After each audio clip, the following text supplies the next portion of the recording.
Broadcasting from the Paddock Mall Studios, this is WOCA, Ocala, Gainesville, The Villages, 1370 AM, 96.3 FM, The Source.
It is 6 minutes after 9 o'clock. Time for In the Garden with Carol Ann. Carol Ann Baldwin is in the studio, ready to take your calls and your questions and your conversations. If you'd like to participate in the show, whether it's to ask a question or just to say, hey, my tomatoes are looking pretty good. The phone number is 622-9622. And if you want to show us your tomatoes, well, that didn't sound good, did it, Carol? If you want to show us your plants, Carol Ann has a Facebook page. That just didn't sound good, did it? Give it a little odd. Yeah. What was I going to say? Oh, go to Facebook, and there's an In the Garden Facebook page that Carol Ann created. So there you go. There sure is, and I just posted a couple. If you want to show us your tomatoes, I showed the garden. No, that's just be showing off your tomatoes and your peaches. Be nice now. It is a family program. It is. Oh, somebody did put something on there. Oh, that's you. Oh, that's you. And so did Joe Nice. What is that? What did you post there? That's my garden. See, that looks nice. That's my garden is in smart pots. They're the fabric pots. Are these all edible things? Yes. What are they? There's the. Let's see, which one are you looking at? Okay, if you're looking at the website, both the pictures are the same garden. There's in the two pots closest to you, the one to the right is my tomatoes, and the one right in front of you is which pepper is that? That one's called what is it? Cajun bell. It's supposed to be like a regular bell pepper, but with a little bit of a bite to it. So I'm excited to try that one. I think that's that one. And then the other one, even though it's got some stuff, I planted a few radishes around it, is another bell pepper, and it is one of those little snacking peppers.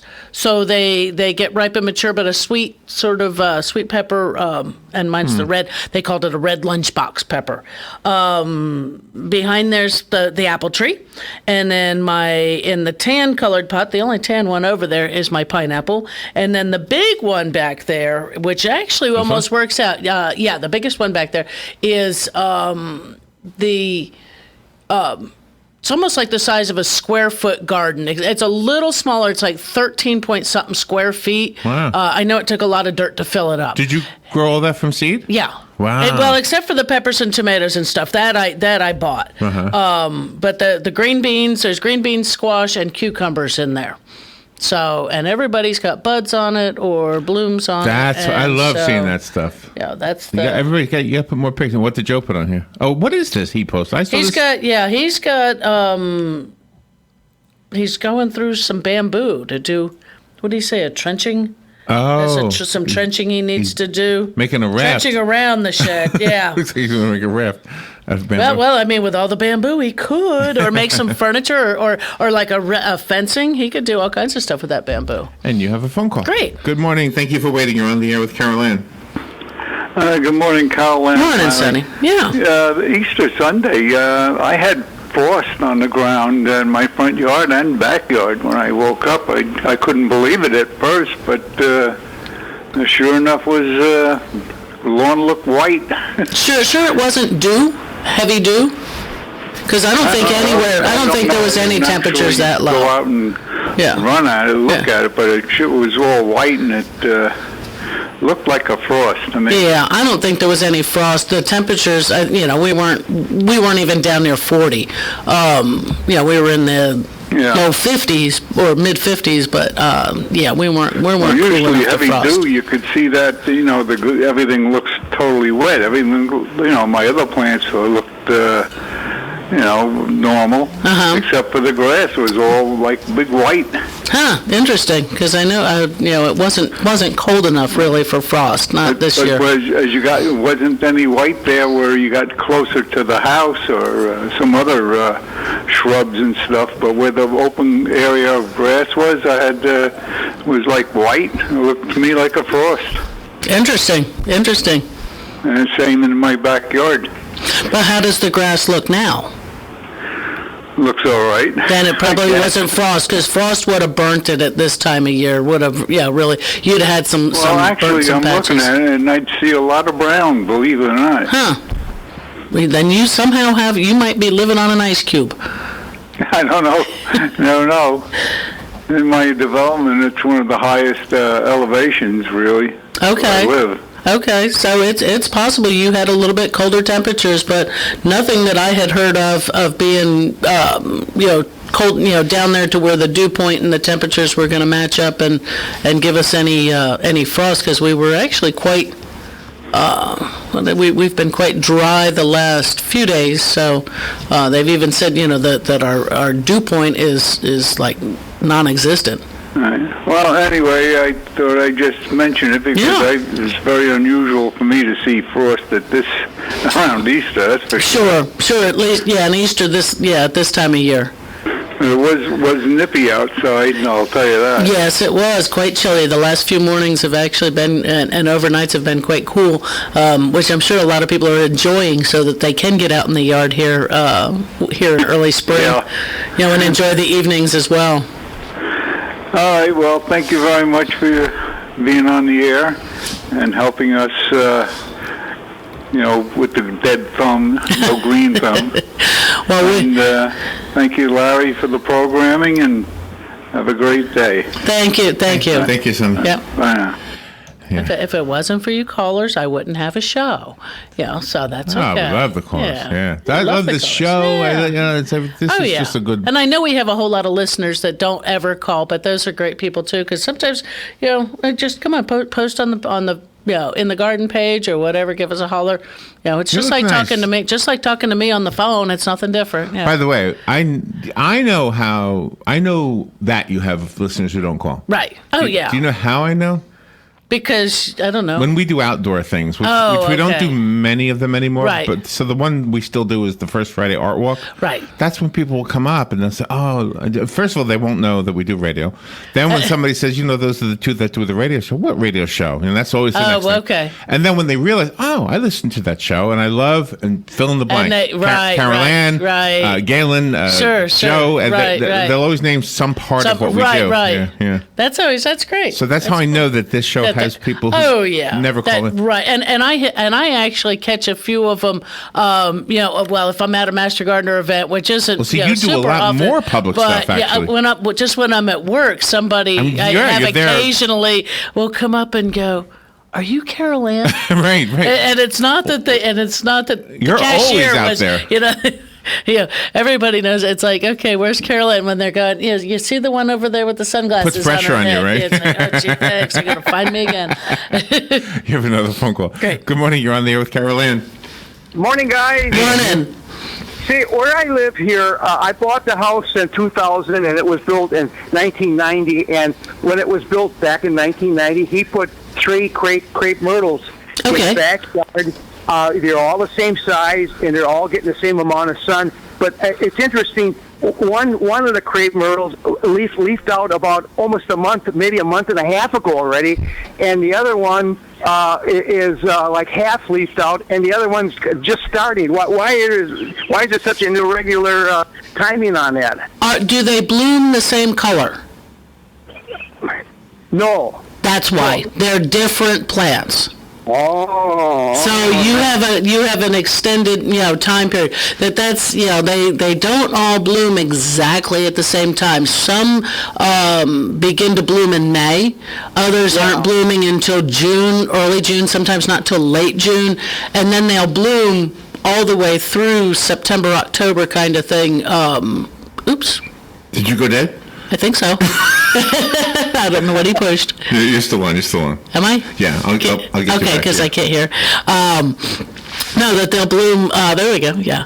That they'll bloom, throughout the summer into that early fall period. So it's just, if they're not all the same color, they're, that's what's controlling some of that, is that they're actually different plants. Does it mean the one that bloomed out earlier will die earlier? No. No, and it'll keep on blooming. It may stop blooming, say in August, where the next one may continue through September, and the third one may be even into October, early November. So just you might want to watch it. Yeah. And just see how they do. Yeah. Now, I know the crepe myrtles, all three of them were planted at the same time because the owners told us that when they bought the property. And they're going on probably around 27, 26 years old now. They have a couple more years left or long? Oh, they should. Yeah, crepe myrtle seems to be quite a fairly long-lived tree, especially if you're not butchering them. If you're not doing the crepe myrtle every year and cutting them way back, because that's what kind of shortens their lifespan when you cut that limb off. I know in our subdivision here, we got a lot of people that like to chop the heck out of them, and they grow back to a certain point and they all look nice, but I thinned mine already. I get a lot of dead stuff. Yes. In the center that's taken out, but I have chopped them down a little bit, but not real extensive, Right. Trimming the ends off some of the branches, and see the limbs you have are sturdy. Can you hear yourself? No. No. I mean, a little bit, but this... Okay. It's weird. I hear it even with the static in there. Sorry, we got some weird... Weird. I don't know. I got volume on this, so I don't know if before I could actually hear myself. That the limbs on your crepe myrtles are going to be sturdier than the ones that they really whack back. Okay, yeah. Now, I've never fertilized them since I've lived here. Do you think maybe that I should with them getting up in age? I would probably. I mean, are they in the lawn where the lawn gets fertilizer? Yeah, they're in the, when I fertilize the little lawn and they're out there, they'll get some of that, yeah. Right, so they may probably be getting enough of that, but I mean, if you wanted to, you could do, say just a simple 10-10-10 or 6-6-6 if you wanted to around there, just realizing that because they're in the lawn, you're also going to get maybe a little more green in that lawn area. Yeah. See, I was thinking of going over to Bob Wine's and buying a couple more because I love them. They're such a lovely bush for so long. Oh, sure. And I would imagine that I'd buy one that'd probably be around 2, maybe 3 foot high. Would that be about the size that they would sell you? Yeah, it depends on the ones. Yeah, you can get them that small, but usually I'm going to say 3 to 4 foot is probably where you're going to start. I mean, you can get them larger than that, but the ones, that you can fit in the back of your car kind of thing, you're not going to want, something too long. Are they pretty much a fast grower? Yeah, they are. They establish rather quickly. They are, as you've noticed, probably pretty minimal care. They can get some aphid issues that are... it's not an aphid that spreads to other insects. It's actually an aphid that is... crepe myrtle specific. So, I mean, you can either spray them down occasionally with a soapy water kind of thing or an insecticidal soap. Because they have a tendency to be tall, you might even try the systemics on an annual basis, like the tree and shrub systemic, that it will help with those piercing sucking insects to try to keep those, to keep them from getting that sooty mold, because once that happens, they're up too high, you can't reach it to spray them. Or you're spraying and that stuff's coming back down at you, so that's why I like the systemics. Yeah, when I go over to Mr. Wine's nursery there, they know the color of the plant, right? Yes. we're not guessworking on it. So. Right. And there's so many different varieties out there now. There are some that are more shrub-like, so you do have to ask or check the tags to see the mature size. So always pay attention to that when you're getting, depending on where you're going to put them in the landscape, that you don't want to put a 40-footer up next to the house. You might do with a much smaller variety, and and just checking. They're going to know the color. They're going to know the size. That's going on with those. Would that come with kind of a pretty good sized root ball? It's going to be usually, depending on the one you decide. 2-gallon pot is not an unusual size. That's reasonably priced and kind of common on that. Yeah. I think what I'm going to try to do is get a taller sized bush, and then wheel and deal them a little bit on having them coming and actually planting it for me. Putting it in the ground for you. Yeah. Yeah. I think that'll work. I think they had a special on trees. Now I don't know if you would call a crepe myrtle a tree or not, but just recently they had a buy one get one half off. Right. I know they do their stuff, but because this is the crepe myrtle season, I don't know whether or not the crepe myrtles would be part of that sale. Yeah, it's probably better off waiting till a different time of the year when they're more or less on sale, But right, because what they do is they try to, most nurseries, and this is nothing bad, they'll try to sell what they've got at the end of the season.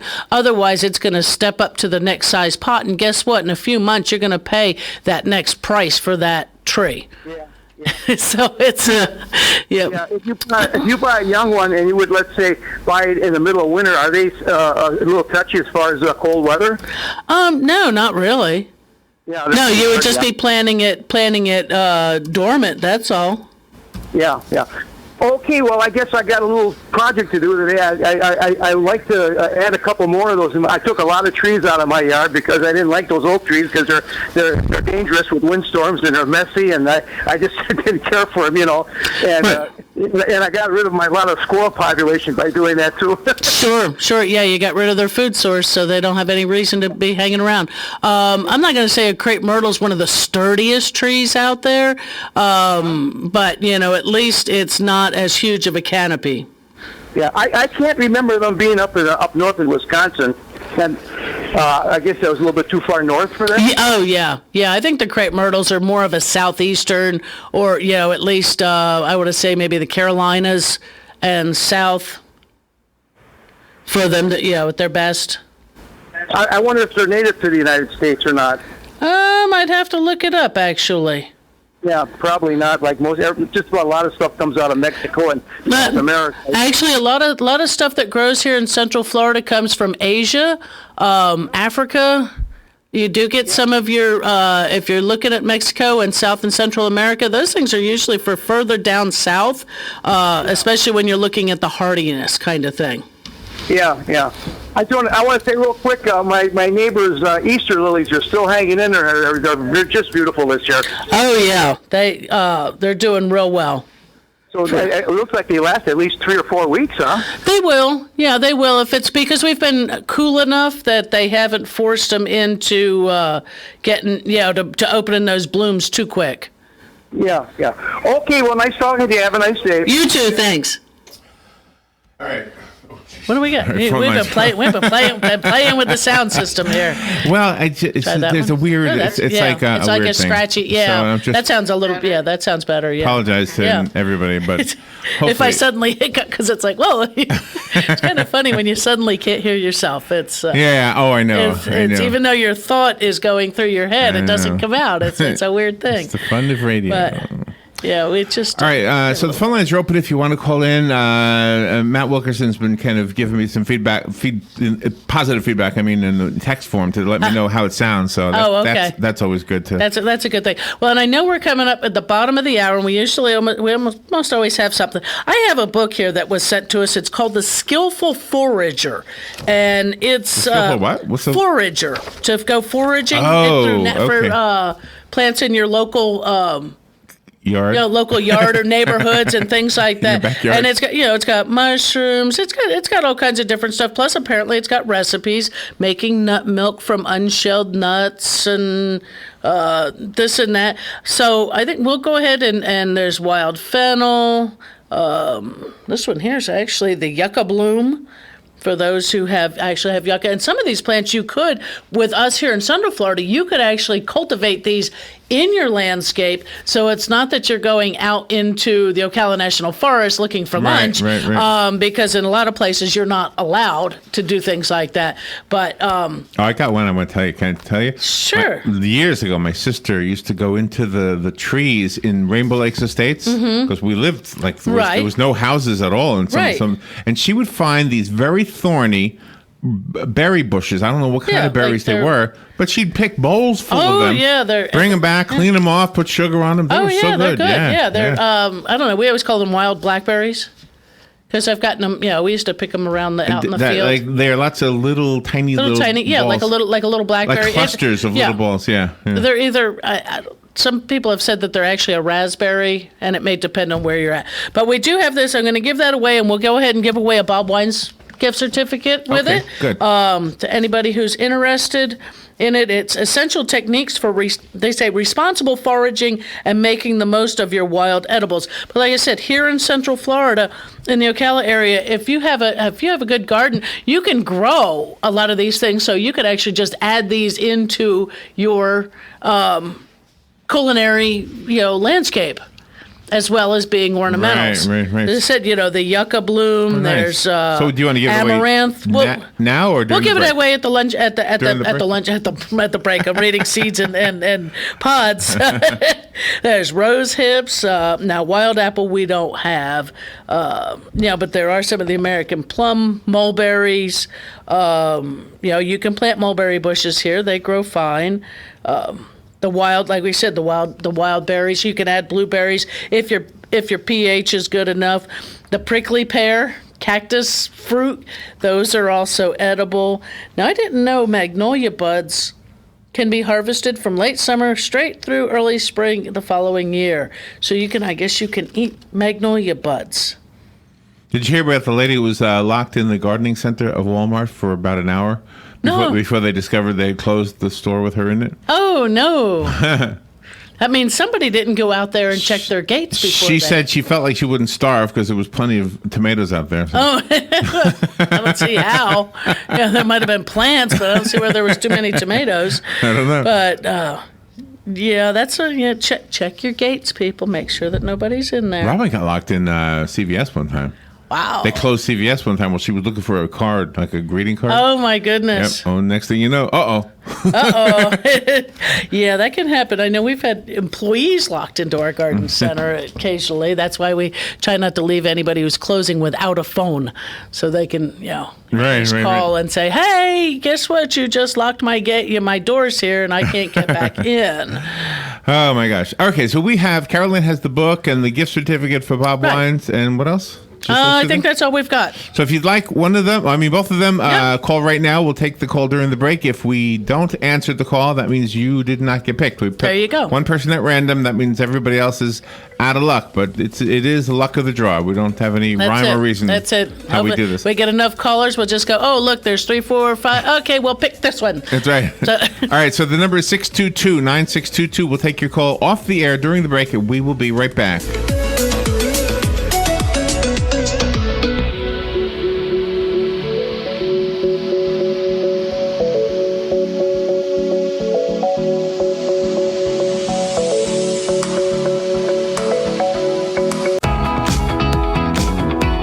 Connect to UCF, where students who attend the College of Central Florida and graduate with an AA or articulated AS degree are guaranteed admission to the University of Central Florida. Success coaches are ready and waiting to assist you in designing an educational plan that is right for you in any of their locations across Central Florida. Remember, connecting is easy and guaranteed. Find out more at directconnect2ucf.com.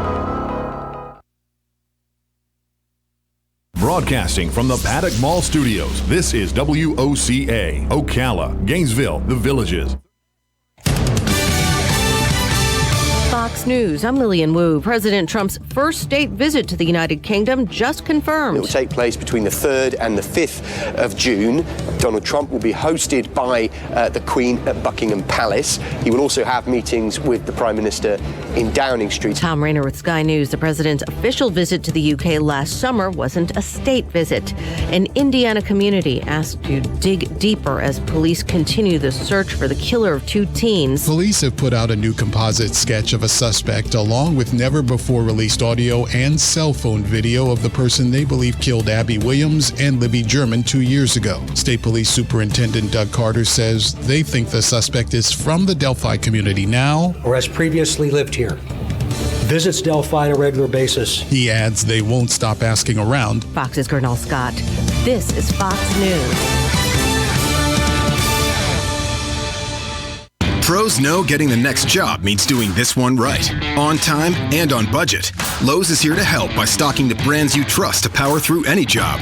Like Hitachi Power Tools, soon to be known as Metabo HPT. Same tools, same warranty, new name. We also stock the quantities of the supplies you use most. Buy in bulk and get additional savings on fence pickets, posts, and concrete every day. For your next job and every job after, do it right for less. Start with Lowe's. See ProDesk for details. This is your breakfast wake-up call from Panera Bread. Don't start your day with a greasy processed breakfast. At Panera, breakfast to go no longer means to settle. Wake up with their new maple glazed bacon, scrambled egg and cheese breakfast wrap. And pair it with their new Madagascar vanilla cold brew. All made 100% clean and ready to go with rapid pickup at the push of a button. Breakfast is the most important meal of the day, and that means compromising isn't an option. Panera, food as it should be. Do we really want to import Bernie Sanders socialism into Florida? That's exactly what 2 bills in the Florida legislature would do. These bills replace some American prescription drugs in Florida with imported drugs from foreign countries that have socialized medicine and price controls. That's risky for Florida patients. Shifting Florida's drug supply to these foreign countries would also import their socialist policies like price controls. Price controls have always resulted in shortages, and they destroy innovation. Over time, price controls will cripple new American treatments for diseases like MS and cancer. And while Americans might believe they were buying their drugs from places like Canada, Canadian socialized medicine doesn't provide enough drugs for export. This risky scheme means Florida's drugs would actually come from countries like China and India. Florida should resist socialist price controls and reject House Bill 19 and Senate Bill 1528, paid for by Americans for Tax Reform.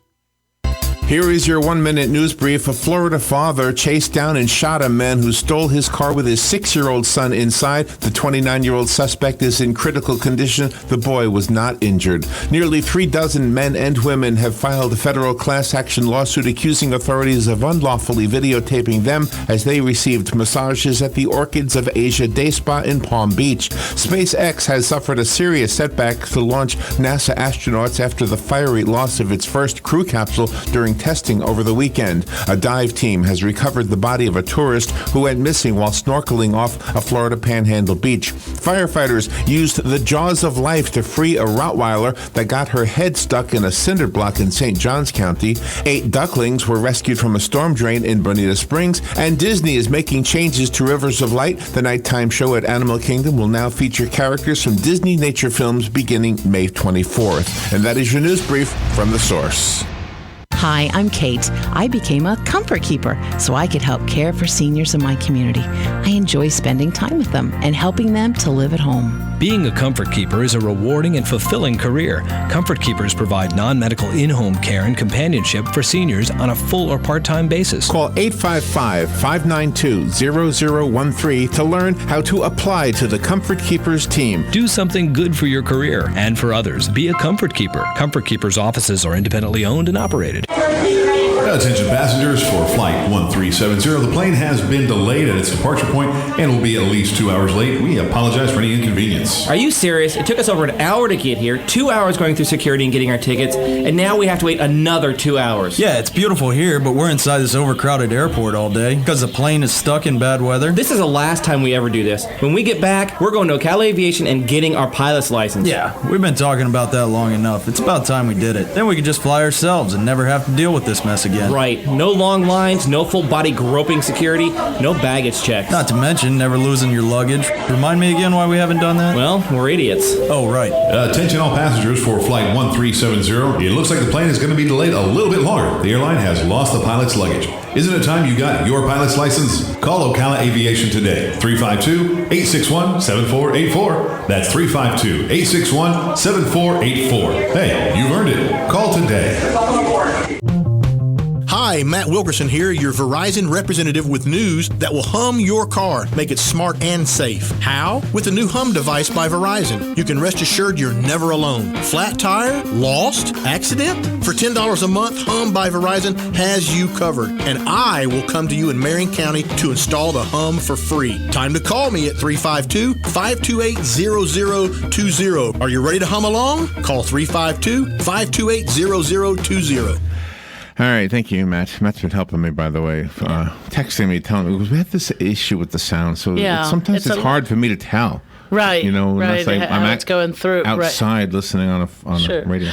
But I did look up, went onto Bob Wine's Facebook page and brought up the ad, and yes, they actually do have the crepe myrtles. Also, buy one get one half price. So you can go ahead and get some of them crepe myrtles done. That's a pretty plant, isn't it? It is, and it's a simple plant. It's not anything too complicated. They have an interesting. They have a nice growth habit just naturally. So that's one reason like they say if you go whacking them back, it's just the crepe murder as we call it. Is there a story that might explain why, or is it just a coincidence that Ocala seems to have a lot of them? Like if you go to other cities in our area, they don't have as many. We have a lot of crepe myrtles. We do have a lot, and it probably was a trend kind of thing. It's like a local thing. Well, they work too through because they do them a lot on the roadways. Like on say 25th Avenue and stuff. Right. It's because they don't have a lot of lower branches. They're not huge trees. For one, they're not massive. They seem to be idiot-proof. You can cut them and do. Well, that's it. They can do stuff, crepe. Right? They can do crepe murder, even though those little branches are not near as sturdy as the original ones would have been. They don't have a whole lot of lower growth, so you can trim and prune that into something because DOT states, and I could be a little bit wrong on this because I'm just trying to remember it from when they did a presentation for Master Gardeners. Anything in a median, limbs must, if it's a tree, be cut up. So you don't hit them with your car. Well, that you can see across. Oh yeah, right. The 4 feet or 5 feet off the ground. Same way with any shrub can be no taller than 3 to 4 feet, something like that. From the ground up, so that you can see across. Sure. And same way, like you said, on the sides of the roads, they have to be able to take those limbs high enough so that you're not brushing them, or that you can able to go underneath them, and that they're still providing shade and attractiveness. And you have a phone call, and good morning. You're on the air with Carol Ann. Yes, good morning to you again. Yeah. Hey, Carol Ann, I just called Bob Wines, and they are running their sale on crepe myrtles through Saturday. It's buy one, get one half off on the second one. Yep, I brought it up. I brought it up on our page, on the page here, and was just telling everybody. Yeah, right, and that goes for any size. I guess it goes from 3 to 30-gallon buckets. So, and the 30-gallon job is around a 6-foot size tree. So I'm going to be rolling over there and see what I can do as far as they do plan them for you, and so it's a pretty good deal. I guess one can get the half off on the other one. Right, that's it. And so and you can get them delivered and planted. I want to get these projects done before the heat wave hits. There you go. Yeah, get them going before before the stress of the summer months when the heat starts up and that. It is always better to get things like that started. Being they're container grown, it's not as big of a stress on them, but they can all go through. I would not. I mean, you may get some flowering. I would not be disappointed if they did not this year. Yeah. Well, I asked her that question and said, they would be flowering. Oh, wonderful. Wonderful. So I said, that's really great. So do you think they would need a lot of water to begin with? Any plant's going to need plenty of water to start with. Yeah. Okay, well, I got myself a project in this beautiful weather. Sure do. I know. Bye-bye. And it is beautiful weather, isn't it? It is. It's gorgeous. The the neutral zones, the springtime and the autumn time, are really the most beautiful times here in Ocala. They are. I like I like the summer and winter too, but it seems like summer sometimes gets to be too hot, right? It can be. It's like in the afternoon, too hot, too cold, just right. Of course, I am a summer person. It is. It's probably because I was born in the summertime. Who knows? But it's one of those things. Yeah, when you're born in July, you have a tendency to, gravitate towards heat. Could be. Yeah. One of those kind of things. But I did look up for you crepe myrtle, and that they are, just to see. What they like two types. They're saying two types of crepe myrtle trees: the Japanese crepe myrtle, and that are the 20 to 30 foot tall and wide, as well as, and let's see, are they giving me some names on that? Fantasy is one, Kiowa, and the other neat thing about crepe myrtles is they have a smooth bark. Once they reach a mature size, the crepe myrtle is what's the word? They slough off the outer bark, and you see this smooth and many times reddish or cinnamon colored underbark or tan, and it just has a really interesting color to it, and just even the shapes of the branches sometimes just have a natural, almost like a twist in them. Right. It's not definitely not a furniture wood, because the trees are also smaller. But as I said, on some of these, the flower. What's that tree that grows up north that has like a white bark to it? What is that called? Oh, birch. Okay. The birch tree, has that white bark on it. But the trunk and branch pattern, smooth to gray, light brown bark peels off to remove smooth, reddish inner bark, pinkish inner bark. Winter trunk and branches seem polished. They do. They seem to be really smooth. Once that outer bark, and the pest issues, the aphid issues and things like that can be controlled, like I said, either systemically, which you would only do once a year, and you could do it as soon as the new growth is coming out, and that, and or even even in the fall you could probably do that, because it's going to protect it throughout. So I have something, I may have told you this before. Okay. This is a long time ago. Mm-hmm. I had a lady tell me that if you take the branches of a crepe myrtle tree and lay them along the molding in your living room. Okay. If you have fleas in your carpet, she had a flea. She said the fleas will go away if you put the. Have you ever heard crepe myrtle or camphor? No, she said crepe myrtle. I know for a fact she did. Never heard of that. That's what she told me. Yeah. You know who that I would was? have thought maybe camphor, only because the odor of the camphor, would have. This was Doug's mom, by the way. Oh wow. Yeah. Never heard of that. She had one in her yard. Well, here's I guess the other anecdote to that story. I didn't know what that tree was called until she told me that. Okay. Because I had an ant myrtle. So when she said crepe myrtle, I said, "What is that?" And she showed me the tree in her yard, and right. There it was. Right, and then there are also myrtle, just the myrtle shrub, which is a different plant altogether.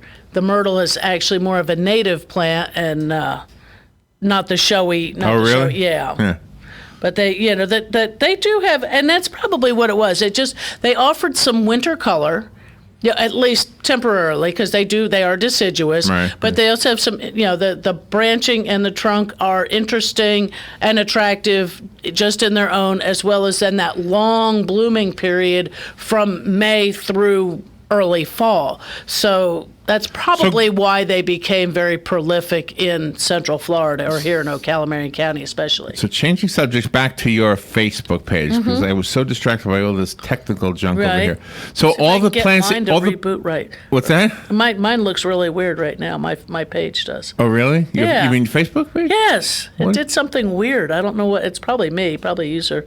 There it goes. Now it looks. So okay. So what you are growing is all edibles, right?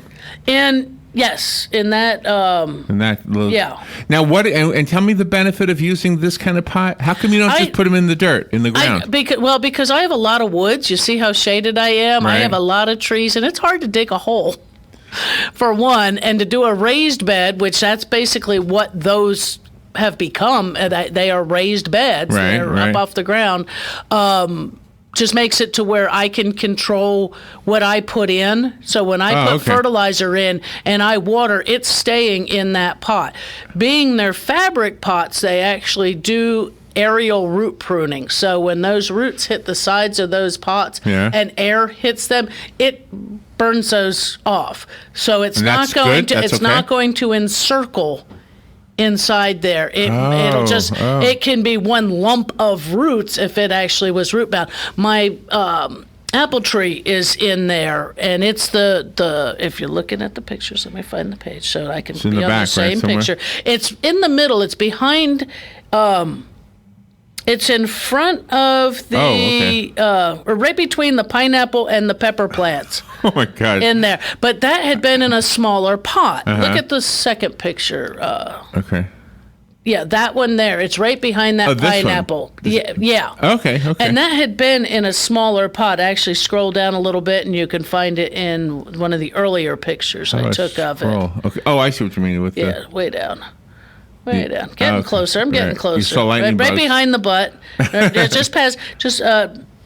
Okay, in the one, the post after Robin posted behind the butt tree. The butt tree, okay. Right. There's 3 pictures with my apple tree. One has a pot where the top is rolled down. The butt tree. You know which one. This one, that's the butt tree. Keep going down to that one, and then one more. There you go. I see. Okay, that's the one with the yardstick. Yeah. Okay. The yardstick, and the one there where the top is rolled down on the pot was what it came out of. The next picture has it in a much larger pot. Oh, I see. I had a hard time getting it out of that littler pot. Okay. So I dumped because its roots were it was quite a root ball in there. Really? But they were not encircled. They had not, hit the side of a hard plastic or hard ceramic pot and turned and started going around. It was just that's roots. Bad for the plant if it doesn't? When they start doing that. So mine might be doing that in the whiskey thing maybe I have. not. That's a pretty good sized barrel. Oh, okay. But, and yours should be able to stay in there for a while. This guy should be happy for a while in here, at least a good year in this pot. And then I'll have to step up again. So, for those of you who are listening to us talking about photographs, you could put your photographs on Carol Ann's Facebook page called In the Garden. It's a group that Carol Ann created. So just join it, and Carol Ann will say, yeah, you can be a member, and that's all there is to it. No money exchange. No. There you go. Just some. If you got pointers on growing things, just add that. Or are you growing it?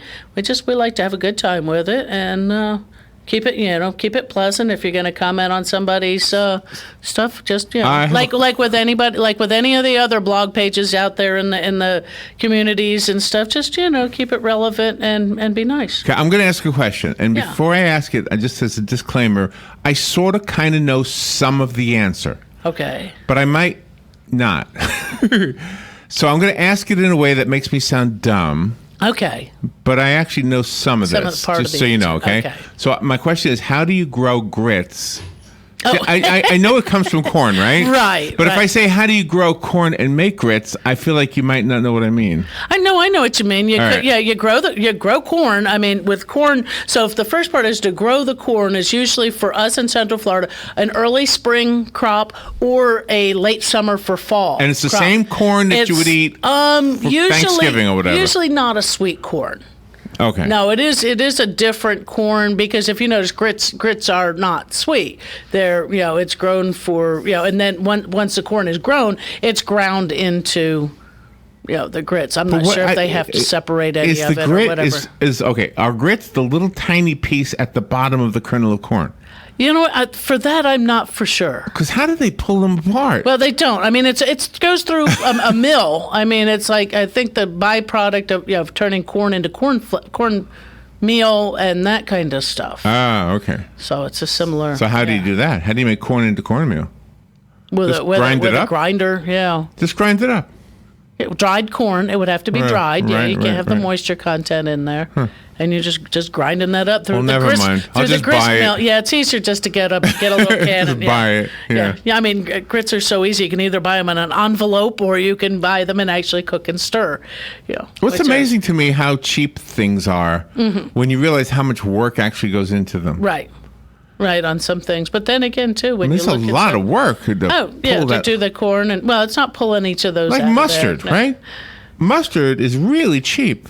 But you have to squish a lot of those little tiny seeds, right? Well, but you're not doing it by hand. It's mechanical. Yeah, but they have to pick them. Yeah. Well, it's just harvested off. There must of be that. a mustard farm somewhere. Yeah. They just grab a whole lot of them. Yeah, and it's gone through and Oh my gosh! vinegar, all that and other work, and then you spend ingredients. 50 cents on a big old. I think it's like 79 cents nowadays. Unless, Oh, well, okay. maybe Well, go to well. Dollar Tree. It might be cheaper. I don't know. I was thinking of what's that store go to?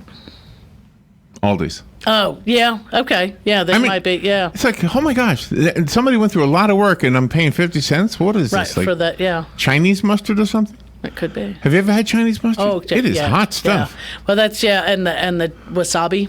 Gotta love the wasabi. Good for you, too. Makes you open your pores, make you sweat. So did you have a good Easter? I did. It was. What'd you do? Actually I had to work, but we had a good day, at work and that, and just hung Chocolate? hung Did out. you have any chocolate? Oh yeah. I had to make my own Easter basket, but that's okay.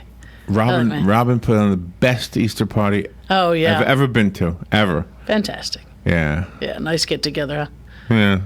That's always I don't usually do stuff like that, Right. But well, when you get invited, you go. that's right. Yeah. Hey, free food. So they call me anything but late for dinner, It was right? really nice, yeah. But what were we talking about before? Yeah, I mean, grow it. Well, it just is one thing. Grow. If anybody's never grown corn or wanted to grow corn, because I had somebody the other day come in and we were talking about. They had their corn. Oh, they were because the shape of their property actually sloped quite a bit, and they were trying to terrace some of it. And she had edibles in one section. They were going to put flowers in another and that. And she goes, and I have a row of corn here. I says, one row of corn, you're not going to get corn. She goes, well, why not? Yeah, why not? Because it has to be planted in blocks. It is pollinated by the wind. And so if the wind blows this way, it blows the pollen really? away. So unless it blows straight line this way, it's not going to get it down into. Oh, that's interesting. Yeah, I had no idea. It's wind pollinated. It does not count on the bees to pollinate it. It needs to drop down on those little beginning ears of corn that start out from there in order to create those kernels. I had no idea. And so, when you're planting corn, figure on a block, I would say probably no smaller than about 4 feet long, because you're going to, because you can plant it like every 10 inches. And you plant. So that's why corn is grown that way. Right. It's just grown that way so that as that wind blows and that jostles that. How they figured that out in the beginning? Whoever decided. Probably the way it was growing naturally. They said, For, hey, what's for wrong the with this? original. It's not. It's growing, but it's not growing. Not producing anything. Well, I was probably going, hey, look back at nature and see it was grown. Those stuff that's grown that's close what I together. said. With my apple tree. Yeah. It's weird right now because it's got a bottom and a top, but nothing in the middle. Nothing in the middle. I just figure, well, nature will take care of it, right? Well, no, it'll make you. You're gonna have an apple bush / tree. A bush / tree. I guess, yeah. Well, it'd be a unique. A different one, yes. It would be An very apple different. bush. Hey, I had this thing on the internet came up that Johnny Appleseed did not plant apple seeds to be eaten for the fruit to be eaten the way we eat apples today. Right. It was so people could have apple cider.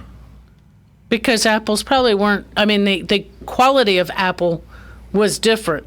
That's what it said. Than what we have today. You wouldn't have liked it. It would have been bitter or something. You'd have cooked with them. You would have done more. The texture more mealy and things like that. You might have made stewed apples, apple pies. But see, when he planted his seeds, he didn't go back and prune them. He just put them in the ground and kept going. Let them do their thing. But and then but then we learned that we could increase yields and harvest it and make them easier to harvest and things like that. And that's why we've cross-pollinated, crossbred them and changed the different types of apples that are available.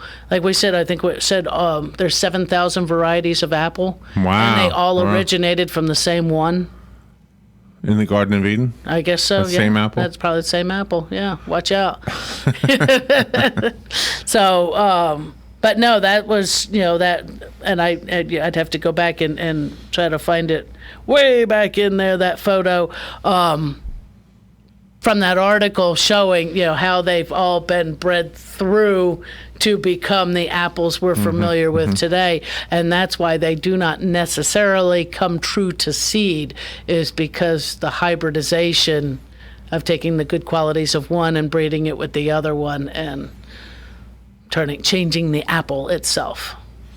So is it disappointing for people who grow vegetables because they want to save money, or is it really more about the quality, the meditative aspect it's of a gardening? lot. I mean, some grow enough vegetables that it does save them money, because they will freeze and can and things like that, right. and they will not need to purchase these items at the grocery store. But for a lot of people, it is just that you're getting what you know to be, say, clean produce. You know what you sprayed on them. You know what you fertilized with. It's fresh. I mean, it does taste.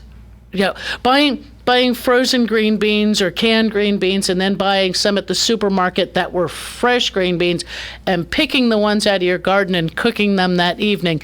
There's a difference in taste. The fresh tomato, warm out of the garden, sliced onto your sandwich, because we always go to the tomatoes, always taste fantastic. It's always a good tomato. Fresh corn right off and this comes from anybody who maybe grew up in corn area. Fresh picked corn, cooked that night, just tastes fantastic. It just has a whole different flavor. I even grew green peanuts. I even grew the green peanuts for boiled peanuts several years, actually. We grew a lot of them just for our use. And they always were just so much better that most of the time, by the time they were actually done, there weren't very many left. Okay, earlier in the first part of the show, we were talking about people talking to us when we're out and about this show. Right. Okay. So has anybody ever told you what I'm about to tell you? I don't know. See, I'm a listener because I'm sitting here, so I'm the closest listener, right? So you influence me. Okay. So a few days ago, I kept thinking about those tomato sandwiches we talked about several weeks in a row. Right. I said, Robin, we got to get some tomatoes. I can't stop thinking about it. Yeah, I got to have a tomato sandwich. So I have my sandwich. tomato sandwich fix. Good. You see? Good. Now I'm wanting corn. Yeah, I'm wanting corn too, because I think it's getting to be that time of year. And I looked and I said, I was a little disappointed. I stopped in, and I don't want to say the supermarket because it's where I like to shop. And theirs didn't look that nice. And I'm going, okay, I'm going to wait a couple weeks till it actually, looked like it had been picked and was. So you get the corn with the husk still on it? Oh yeah, and I'm picky. I want white corn. I like the white corn. Why? Yeah. I like the flavor of it better. I do too, yeah, actually. I like white corn or the candy corn if I have to, but I'll be picky. And yes, I bring it home in its husks. And I like to butter where it's stripping off. Real butter, or UK with margarine? I'll be okay with margarine, type but products. I like butter. Yeah. I do like butter. A lot of salt. All margarines and let are it not just made drip. equal. No, they're not. I mean, enough butter to where it drips down your chin. You need like 2 or 3 napkins there to oh my gosh, Robin, we got to get some corn now. No, I want corn. Corn this is what I mean. So that's what I'm saying. Have you ever had somebody like in Lowe's or whatever say, "Oh my gosh, I hear you talking about the tomatoes. I had to have a tomato sandwich." Yeah, probably not so much. I think moreover with you and I only. I mean, somebody out there might be thinking the same thing of going, "Oh, I didn't plant peppers. I need peppers." Right. And you have a phone call. Good morning. You're on there with Carol Ann. Hey, good morning, guys. Morning. Carol Ann, you were talking about the, planting, and is it economically feasible to have a small garden? Let me tell you something. My wife, she could stick a broom handle in the ground and root it. Gotcha. Okay? She's just one of those people. Mm-hmm. Me, I can kill mold. Okay. Let me tell you something. She plants some of the strangest things. We actually plant these gourds, I guess you'd call them, that are loofahs. Okay, yeah. They dry them, and they dry. We have them hanging all in these trees around our house. They grow to the top of the trees. Sure. And getting them out's a challenge, but we do it. But my wife goes out in the garden and she works and she's got like pots. Everything's in pots pretty much. Right. And but when she brings the vegetables in off our meal. Right. They're like the most fantastic tasting. Yes. And I know that these, because there's a lot of love goes into making those, planting those and growing them. Right, as well as knowing that it's, like I said, clean. It didn't have to go anywhere. It wasn't treated with anything unless you know what it was treated with. You know what you fertilized it with, even or composted, and so it does have a much better flavor. I figured the tomatoes are probably costing me about $50 a pound. I doubt it, though, really. I mean, not if she's that good at growing. The fish, when we go fishing, the fish is costing me like at least $60, $70 a pound by the time I'm all done. Yeah. But you know what? It doesn't when you enjoy your time doing it and collecting it, harvesting, cleaning it, and it doesn't. Not fruits of your labors. That's it. And that's exact. And I'll tell you something. I wouldn't change anything about it. No. The way that it's just the not only the enjoyment of seeing it grown and seeing her do it, and then the joy of eating it. There is nothing compares to homegrown. For sure. Thank you for all your input. Thank you. And thank you. And just apologize for hopefully that sounded okay, not too bad. No. I don't know what is with the phone. I'll have to ask somebody who knows more about it than me. Yeah, little weird going through. All right. Well, thank you. As always, it's just a refreshing show. I love this show. Thank you for doing it. And for those who don't know, Carol Ann volunteers to do this, not compensated in any way. So what we have to offer you is thanks. My do you have to work today? I do, actually. I got to leave right from here and go to work. Oh, my gosh. An early day. Well, be careful. Be Sure careful. will. Thank you for what you do. You're welcome. Everybody else, just remember, Carol Ann has a Facebook page. You can continue the conversation with Carol Ann through the Facebook page. It's a fun page, even for a guy like me that just, appreciates plants more because of this show, but never will consider myself a gardener, I don't think. Thank you, Carol Ann. Thanks, Larry. We'll be right back. This is The Source, WOCA Ocala.